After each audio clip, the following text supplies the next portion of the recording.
किड्सवर्ड channel में आप सभी दर्शकों का स्वागत है। उम्मीद करता हूँ आप सभी ठीक होंगे।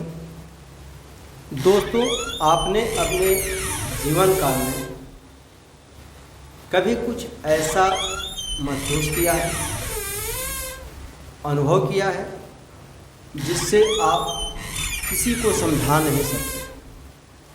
कुछ ऐसा जिससे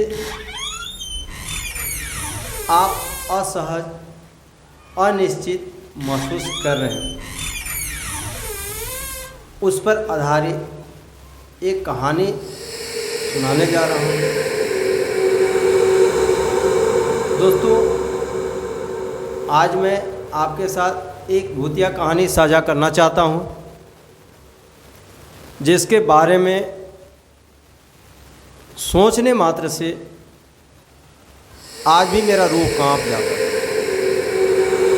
मेरे जीवन काल में यह सब तब शुरू हुआ, मुझे अनुभव तब हुआ जब मैं एक नए अपार्टमेंट में रहना शुरू कर दिया। दोस्तों, शुरुआती दिनों में सब कुछ ठीक ठाक था। स्थिति परिस्थिति सारी सामान्य थी, लेकिन जैसे जैसे समय बीतता गया, अपार्टमेंट में अनायास ही अजीब अजीब हरकतें होने लगी। जैसे दरवाजे का अपने आप खुलना, अपने आप बंद हो जाना, रात के अंधेरे में कमरे में रखी वस्तुओं का बिना वजह अपने आप हिलना। तो और रात के सन्नाटे में भयानक चीख पुकार की आवाज़ मुझे सुनाई देने लगी। अपने जीवन काल में मैंने ऐसा कभी नहीं देखा था और नहीं महसूस किया था। हालांकि इस घटना से काफ़ी भयभीत था। भयभीत इतना था कि शाम ढलते ही हनुमान चालीसा का पाठ मन ही मन जाप करने लगता था। हर समय मन में एक ही जाप करता था, हनुमान चालीसा। इस घटना से काफ़ी आहत होने के बावजूद भी पहले इसे अपनी कल्पना मानकर टालने की भरपूर कोशिश की, लेकिन सच कहूँ तो दोस्तों, जितना मैंने इसे नज़रअंदाज करने की कोशिश की, उतनी स्थितियाँ बिगड़ती गई, परिस्थितियाँ बिगड़ती गई। डर के साया में दिनों दिन व्यतीत होने लगा। जीवन बद से बदतर होता गया। एक दिन तो गजब हो गया। रात्रि के लगभग 11 बज रहे होंगे। मैं अपने बिस्तर पर लेटा था कि अचानक मेरी नज़र मेरे बिस्तर के पास खड़ा एक डरावनी आकृति पर पड़ा। इसे देख मेरा रोम रोम सिहर उठा। इतना डर गया कि मानो मेरा मन मस्तिष्क शून्य हो चुका था। किसी तरह अपने मन मस्तिष्क को शून्य से बाहर निकालते हुए, जिससे अपना सपना और कल्पना मानकर टालने की कोशिश की, इसे तर्कसंगत बनाने की कोशिश की।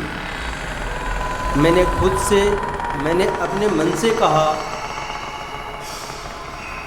कि यह सिर्फ एक प्रकाश की चाल थी। प्रकाश के प्रतिबिंब को बहुत कुछ मैं समझ बैठा, लेकिन मेरा मन, मेरी आत्मा प्रकाश का प्रतिबिंब है स्वीकार करने के को तैयार नहीं था। यह कतई स्वीकार नहीं करता। अंतरात्मा की आवाज़ थी कि यह कुछ और ही है, क्योंकि अपने बिस्तर के पास खड़ा डरावनी आकृति देखा।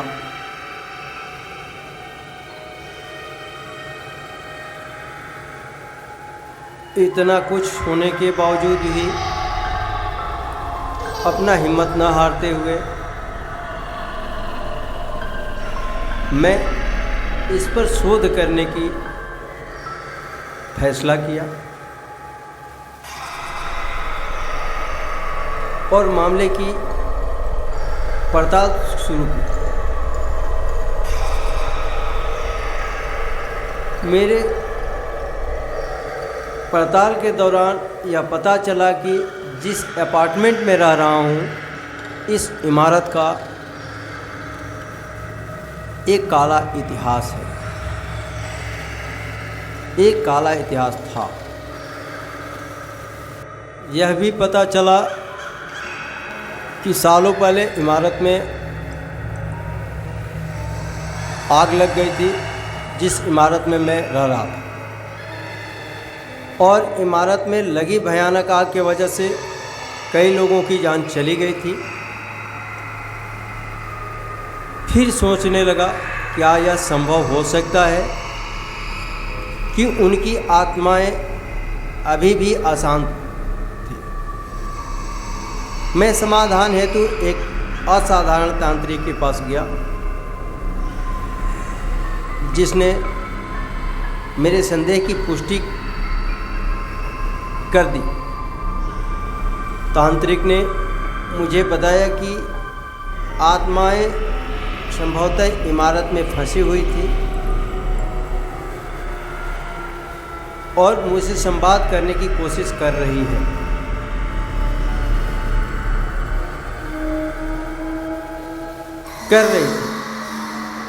फिर क्या था?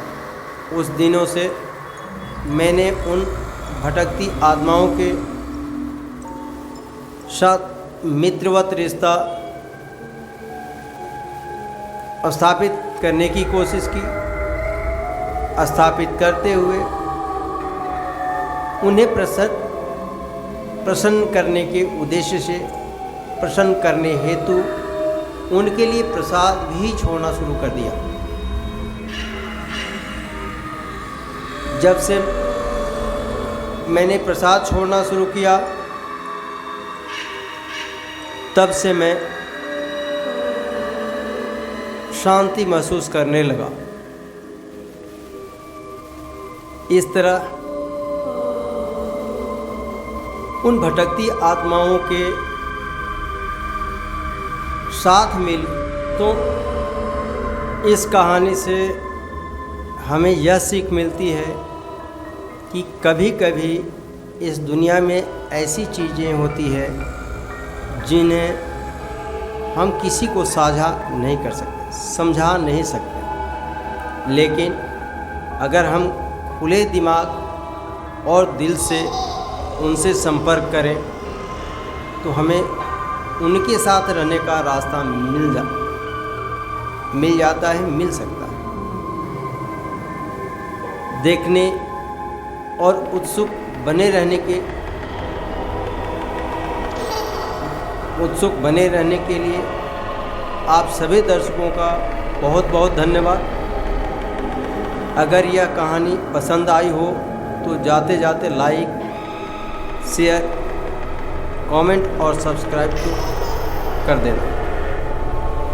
धन्यवाद।